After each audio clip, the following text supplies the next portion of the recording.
Irmãos, vamos abrir as nossas Bíblias em Tito, capítulo 2, do versículo 11 ao versículo 15.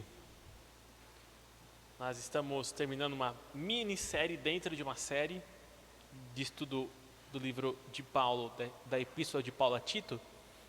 E estes versículos do 11 ao 15, nós já tivemos a oportunidade de trabalhar nos últimos 2 domingos e hoje nós vamos encerrar. Estamos estudando a respeito da graça de Deus e eu vou ler o versículo 11, 12 e 13, que são os versículos que nós trabalhamos nos domingos passados, e ao longo que eu for lendo, eu vou relembrando os conceitos para reforçar aí a memória dos irmãos, mas os versículos que nós vamos trabalhar mesmo são os versículos 14 e 15. Então, estamos estudando a respeito da maravilhosa graça do nosso Deus. Tito, capítulo 2, do versículo 11 ao versículo 15. Abra sua Bíblia aí, por favor.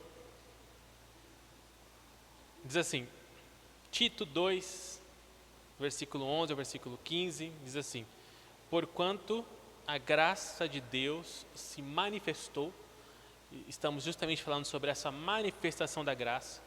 Falamos que a natureza dessa graça, ela é oriunda do próprio Deus, então ela é divina. E uma característica dessa graça, o versículo continua dizendo que ela é salvadora, ela é especial. E eu mostrei que esse especial, ela é tão grandioso que essa graça salvadora é maior do que o mais profundo dos nossos pecados. E essa graça especial, oriunda de Deus, salvadora, ela se manifestou, versículo 11, né, a todos os homens. E aqui nós falamos esse todos os homens referência aos versículos anteriores do capítulo 1, que mostra sobre homens, mulheres, jovens, idosos, moços e moças. Então é referente à faixa etária, né, esse todos, né? Então aqueles que usam o todos nesse sentido de Deus morreu para todos, né, no sentido de essa salvação, né, completa para todos, né? É um texto mal utilizado. Esse todos aqui é referente aos grupos dos versículos anteriores. Então o versículo 12 fala agora sobre a operação da graça, né? Mais especificamente o que ela nos ensina, a metodologia da graça, tá? Então nós vimos o versículo 11 fala sobre a natureza da graça. Ela é oriunda em Deus e ela é salvadora. E versículo 12 mostra que a metodologia, né, educando-nos para que, então a graça de Deus, essa graça divina, ela nos educa, ela nos ensina a renegar algumas coisas e também viver de uma outra forma. Então, o que ela ensina a gente a negar? 2 coisas, para que renegadas 2 coisas, a impiedade e as paixões mundanas. Então, a graça de Deus, nós conversamos isso no domingo passado, ela nos educa, ela nos ensina a negar toda e qualquer impiedade. Se antes nós não tínhamos essa sensibilidade para reconhecer, né, o que é certo e o que é errado diante de Deus, a graça de Deus, essa luz do sol que brilha e ilumina a nossa vida, ela nos capacita, nos educa agora a fazer essa distinção do que é certo e do que é errado. Uma outra coisa que a graça de Deus nos educa a rejeitar, a renegar, é justamente as paixões mundanas. Aí é justamente falando sobre moralidade. Tá? Então, agora a graça de Deus nos educa a viver uma vida moral correta, servindo ao Senhor e não mais às paixões do mundo ou às paixões da carne. Então, a graça de Deus nos educa a negar essas 2 coisas, toda e qualquer impiedade e toda e qualquer paixão mundana. Então, ela nos ensina a rejeitar isso e também nos ensina a viver o presente século, né, versículo 12 continua dizendo, de 3 formas. Também conversamos a respeito disso. Nos ensina a viver no presente século de forma sensata, ou seja, equilibrada, harmoniosa, de uma forma justa, com justiça ou seja, nos relacionando bem com o nosso próximo, com a nossa sociedade, no nosso trabalho, vivendo uma vida justa e também de forma piedosa. Piedosamente, né? O versículo 12 encerra dizendo, né? Ou seja, com uma vida voltada a Deus. Então, a graça de Deus nos educa a viver de bem com nós mesmos, de forma correta com nós mesmos, de uma forma sensata, nos ensina a viver com o nosso próximo de uma forma justa e ensina a viver com Deus de uma forma piedosa. Então, a graça de Deus, ela atinge todas essas esferas da vida, pessoal, de relacionamentos e espiritual com Deus. E agora nós vamos e o versículo 13 também nos ensina que a graça de Deus nos educa a ter uma perspectiva futura diferente. Versículo 13, né? Aguardando a bendita esperança e a manifestação da glória do nosso grande Deus e Salvador Jesus Cristo. Então esse é um outro ensino, né? Nos educa a enxergar a vida de uma forma diferente. E agora, capítulo 2, versículo 14, versículo 15, nós vamos ver como a graça opera. Nós vamos ver as últimas 3 gloriosas verdades acerca da operação da graça. Versículo 14 e versículo 15 diz assim: o qual a si mesmo se deu por nós, a fim de remir-nos de toda iniquidade e purificar para si mesmo um povo exclusivamente seu, zeloso de boas obras. Diz estas coisas, exorta e repreende também com toda a autoridade. Ninguém te despreze. Até aí o que o texto vai.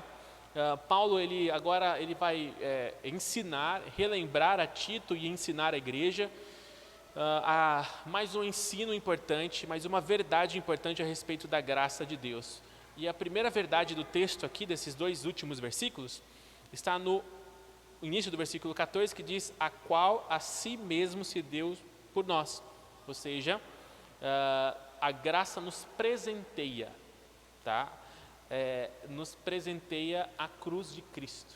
Uma verdade que eu quero que vocês absorvam aqui: não foi a cruz de Cristo que produziu a graça, mas foi justamente a graça que produziu a cruz de Cristo. A gente tem essa ideia, né? Foi por conta do sacrifício de Jesus Cristo que a graça de Deus se manifestou. Mas, na verdade, a graça de Deus que produziu esse sacrifício perfeito para nós. Ou seja, a cruz de Cristo, ela é o grande presente da graça de Deus. É a cereja do bolo da manifestação da graça de Deus. Não estou diminuindo de forma nenhuma a cruz, né? Mas eu estou mostrando o poder, né, da graça de Deus manifestada na nossa vida. Cristo é o presente da graça. Porque Ele, como Criador do mundo, se fez humano, se esvaziou e nasceu para se cumprir aquilo que foi profetizado. Ele, sendo o Pai da eternidade, Ele se adentra ao tempo e Ele se encarna e se faz homem como nós. Ele, sendo santo, se faz pecado. Eu não posso dizer que Ele se faz pecador de forma nenhuma, né? Porque Ele não pecou. Mas Ele se torna o pecado, o sacrifício pelos nossos pecados.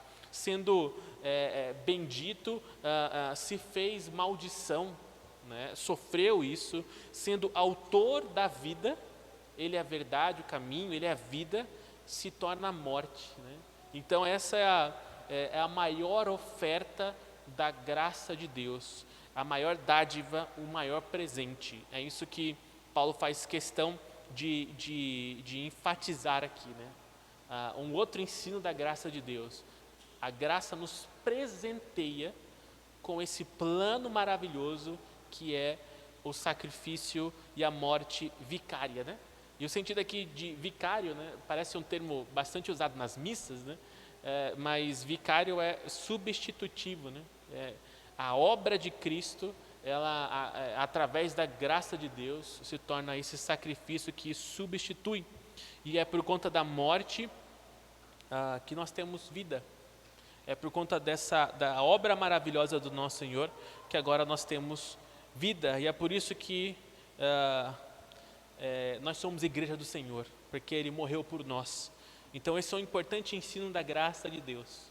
Tá? A graça de Deus tem como um elemento importantíssimo a morte de Jesus Cristo como um presente para nós. E também o versículo 14 continua dizendo, a fim de remir-nos. Então esse é o propósito do sacrifício de Jesus Cristo. Esse é o propósito dessa manifestação graciosa. A fim, o propósito é para que, a fim de remir-nos de toda a iniquidade e purificar para si mesmo um povo exclusivamente seu. Então a graça aqui tem agora dois propósitos através da morte de Jesus Cristo. O primeiro propósito é nos remir de toda a iniquidade, de todo o poder e habilidade de pecar. A graça de Deus agora nos salva, através da morte de Jesus Cristo, nos salva do pecado. E graças a isso, agora somos capazes de lutar contra isso. Ela se manifesta para que aqueles que vivem no pecado possam abandonar as práticas e separar de toda a iniquidade.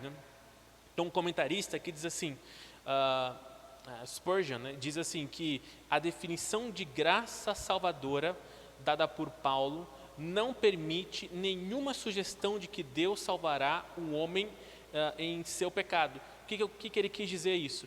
É que a graça de Deus, ela se manifesta no homem e através dessa manifestação que é capaz de nos limpar, de nos retirar de toda a penalidade do pecado, de todo o poder do pecado e de toda a presença do pecado, nos deixa numa situação nova, num novo estilo de vida.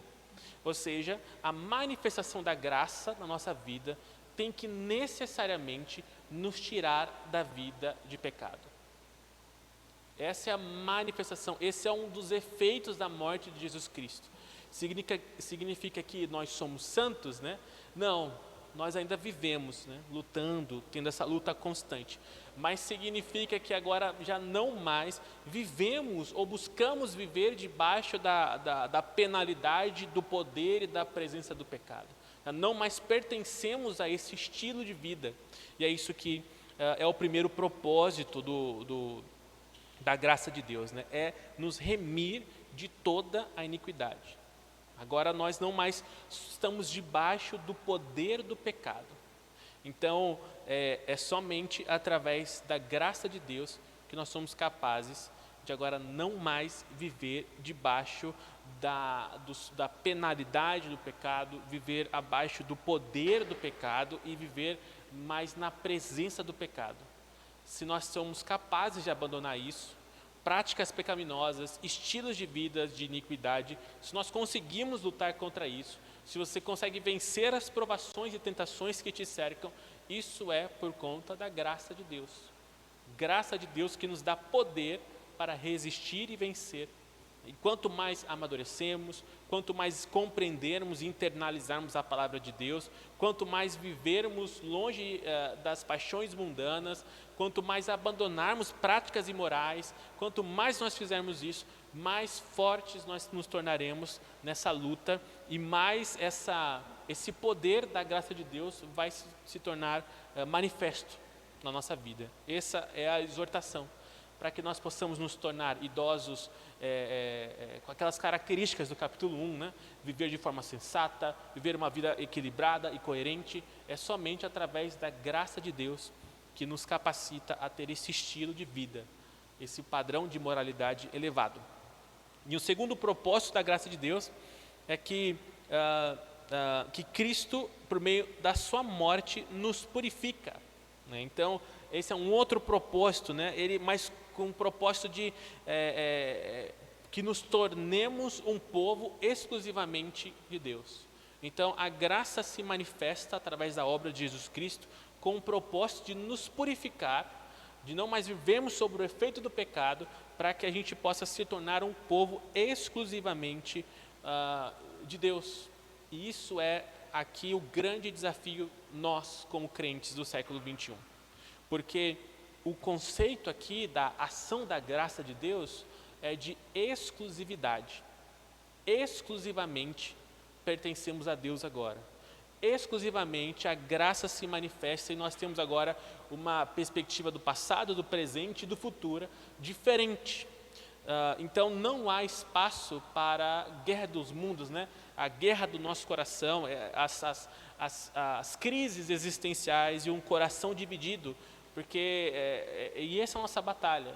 Nós entendemos a obra de Jesus Cristo, estudamos a respeito da graça como nós estamos estudando, internalizamos isso, mas na nossa vida, na nossa prática, a gente não consegue viver exclusivamente assim, porque muitas vezes nos rendemos às nossas paixões, ao nosso egocentrismo e qualquer outra prática pecaminosa.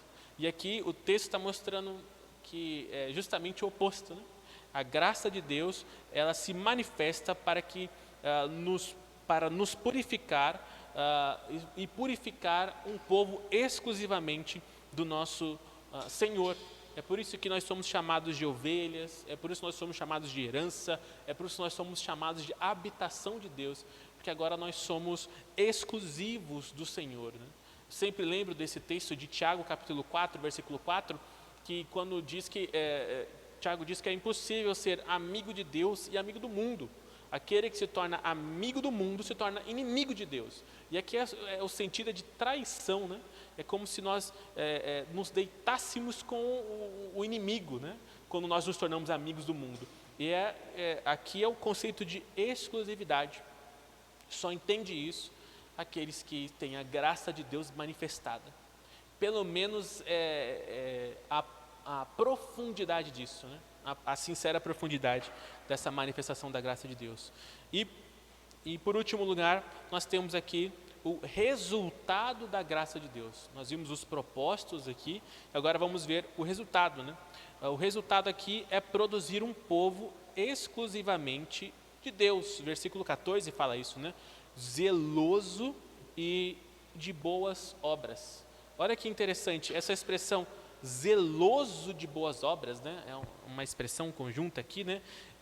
Esse zeloso de boas obras traz a ideia aqui de desejo por boas obras, entusiasmado por boas obras. Ou seja, o cristão agora não apenas é capaz de realizar as boas obras, nós somos purificados pela graça de Deus e por isso conseguimos produzir boas obras, nos relacionando com nós mesmos, com o nosso próximo e com Deus. Agora nós temos essa capacidade pela graça de Deus, mas também agora nós passamos a desejar isso. Desejar. Uma manifestação da graça de Deus é quando nós desejamos abandonar os nossos pecados e viver de forma santa e exclusiva ao nosso Senhor. É o desejo de viver intensamente por aquele que morreu por nós. Essa é a manifestação da graça de Deus. Ou seja, resumindo, a graça de Deus, ela nos educa a viver a vida de uma forma diferente, com nós mesmos, com o nosso próximo, com a nossa expectativa futura. Ela nos educa a ter agora um novo gosto, um novo desejo, novas paixões, novos hobbies, novas convicções, nova moralidade, nova ética, nova disposição, novos prazeres, novas obras. A graça de Deus muda a nossa vida, transforma a nossa existência, nos dá vida espiritual e sensibilidade para lidar com a criação de Deus. Isso é importantíssimo, não somos mais escravos, cativos de nós mesmos, agora nós pertencemos ao Senhor. John Piper, dizendo a respeito disso, afirma assim, que nós somos perdoados e aceitos por Deus, não por termos feito boas obras, mas a fim de que possamos fazê-las. Então, um importante propósito da graça de Deus é nos capacitar para realizarmos boas obras. E esse deve ser o nosso desejo, esse deve ser o nosso anseio e o nosso entusiasmo. Praticar as boas obras como fruto da graça de Deus, como demonstração de tudo aquilo que Deus fez e faz por nós. Deus não nos salvou Deus nos salvou para as boas obras e não por conta das boas obras. É essa inversão, né, que nós temos que enfatizar aqui. Então, meus irmãos, quais são os frutos que nós estamos dando? Nossa árvore está plantada na onde? Qual é a luz que nós absorvemos, né? E fazemos a fotossíntese, né? E o que é gerado, né? Da nossa planta, né? Onde está enraizada a nossa verdade, o que fundamenta isso e quais são as implicações da onde nossa semente, de onde nossa planta está enraizada, é uma pergunta que nós devemos fazer. Nós somos esse instrumento para a manifestação da graça de Deus ou não? Os nossos frutos produzem isso? Produzem essas boas obras com zelo e com entusiasmo ou não? Esse é o questionamento, né, que nós devemos ter em mente, né? E o texto aqui ensina, né, no finalzinho do versículo 15, né, lá no versículo 1 do capítulo 2, Paulo diz assim a Tito, né, tu, porém, fala o que convém à sã doutrina. Então, ele começa aqui dando essa ordem, né? Ensina a sã doutrina. E agora, no versículo 15, ele encerra dizendo, diz essas coisas, exorta e repreende, também com toda a autoridade. Então, ele acrescenta aqui, né? Ensina, e no final ele diz, isso é tão importante que não somente ensina, mas exorta, mas aplica, mas tenha essa pessoalidade, né? Encoraja as pessoas a não apenas ouvirem isso, encoraja ao povo de Deus a não somente aprender a respeito da graça de Deus, memorizar um conceito teológico, mas internalizar e aplicar na prática cristã. É isso que Paulo exorta a Tito, né? E por isso que ele diz, ninguém te despreze, né? Ele é enfático nisso, né? Leve isso em consideração, né? Então, meus irmãos, eu espero que esse breve estudo sobre a graça de Deus possa ter sido aplicado ao seu coração, internalizado e possa causar bons frutos. Eu quero encerrar dizendo que a vida pura, a vida correta, ela é consequência da teologia correta. O que nós estamos tentando mostrar aqui é que a decadência moral que a nossa igreja, que a nossa sociedade vive, é justamente por conta da fragilidade teológica, por conta da má compreensão a respeito da graça de Deus, a respeito da obra de Jesus Cristo. E isso é algo que nós devemos corrigir rapidamente. Nós temos que ser uma igreja que busque essa compreensão teológica correta para que dê frutos corretos, essa internalização correta. Nós vamos conseguir ter relacionamentos transformados quando nós entendermos que é somente através da graça de Deus que nós vamos conseguir ter a prática dos nossos relacionamentos transformados, né?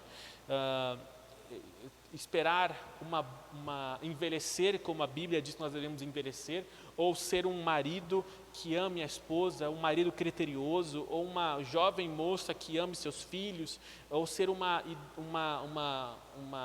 idosa que tenha condições de ensinar as mais novas. Nós só vamos conseguir isso através de uma vida cercada e transbordada pela graça de Deus. Só vamos conseguir aquele padrão de moralidade elevado dos versículos anteriores se nós entendermos a respeito da graça de Deus. E através dessa verdade, dessa grande doutrina bíblica absolutamente necessária para que nós possamos ser uma igreja saudável. Porque parece que é justamente o oposto que nossa igreja tem se tornado.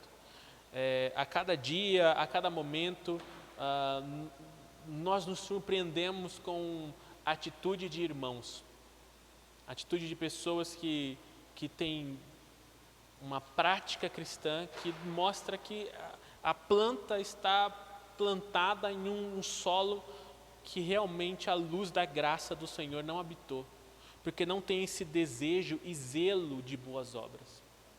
Então que o Senhor tenha misericórdia, porque o resultado da graça de Deus é um povo exclusivamente de Deus, um povo zeloso de boas obras, que nossa igreja possa ter essa característica, que aqui possam ter pessoas exclusivamente do nosso Senhor, pessoas que tenham esse zelo, esse desejo por boas obras. É a graça de Deus que nos educa, é a graça de Deus que nos ensina a viver. Deus abençoe a nossa igreja. Vamos orar. Bondoso Deus, amado Pai, obrigado, Senhor, pela a maravilhosa graça que se manifesta em nós. Basta olhar para trás, que nós devemos glorificar ao Senhor, porque a graça nos libertou de toda a impiedade, todas as paixões humanas que faziam parte da nossa antiga natureza. Basta olhar para o presente e exaltar o Senhor, porque o Senhor o Senhor corrigiu a nossa relação com nós mesmos, nos dando domínio próprio, nos dando autocontrole. O Senhor corrigiu a nossa relação com o nosso próximo, agora nos dando esse conceito de justiça de forma correta. E o Senhor nos corrigiu a nossa relação com o próprio Deus, com o Senhor mesmo, nos dando agora uma vida com piedade, Senhor. Muito obrigado. Basta apenas olharmos para o futuro através dessa transformação que o Senhor realizou na nossa vida, de passado e presente, que nós passamos agora a ter uma viva expectativa da grande manifestação e da volta do nosso Senhor Jesus Cristo. Abençoa a nossa igreja, Senhor, para que nós possamos ter essas características da graça do Senhor, possamos ser chamados e, através da nossa vida, ter esse reconhecimento que nós somos um povo exclusivamente seu e que somos um povo também que desejamos ardentemente as boas obras, obras que agradam ao Senhor, e que possamos mortificar e afastar toda a prática, renegar toda a impiedade, toda a prática pecaminosa, todas as paixões mundanas, para que nós possamos viver no presente século de forma sensata, justa e piedosamente. Oramos assim, em nome e por amor de Jesus Cristo. E, amado Deus, que a graça do nosso Senhor Jesus Cristo, o amor de Deus e a comunhão do Espírito Santo sejam com todos nós, igreja do Senhor, hoje e para todos sempre. Amém. Muito obrigado, meus irmãos. Rapidamente, 2 avisos para nós encerrarmos. O primeiro aviso quero convidar a nossa igreja às quartas-feiras, às 19h30, nós temos a transmissão pelo Google Meet da nossa reunião de oração. Quero pedir a todos os nossos membros da igreja para participarem nesse momento. Terem um momento de oração, um tempo de leitura da palavra de Deus e um tempo também que nós podemos ter os nossos pedidos. Eu tenho um caderninho em casa que toda quarta-feira eu anoto os pedidos de oração dos nossos irmãos e durante a semana, no momento que eu preparo os estudos, eu vejo esse caderninho, está sempre na minha mesa, né? E eu lembro disso e eu quero pedir para a nossa igreja participar, para que nós possamos ter esse momento de oração, intercessão mais íntima uns pelos outros. E por último, relembrar os irmãos que agora a nossa tesouraria está nas mãos do nosso presbítero Fernando, tá? Não é mais o presbítero Janisley. Então, se você tinha um costume aí de enviar recibos dos depósitos, dos dízimos e ofertas, ou perguntar alguma coisa referente à tesouraria da igreja para o presbítero Janisley, agora é o presbítero Fernando que está à frente, tá bom? Então, se você tem alguma dúvida, converse diretamente com o nosso irmão, tá bom? Muito obrigado a todos e uma excelente semana. Deus abençoe.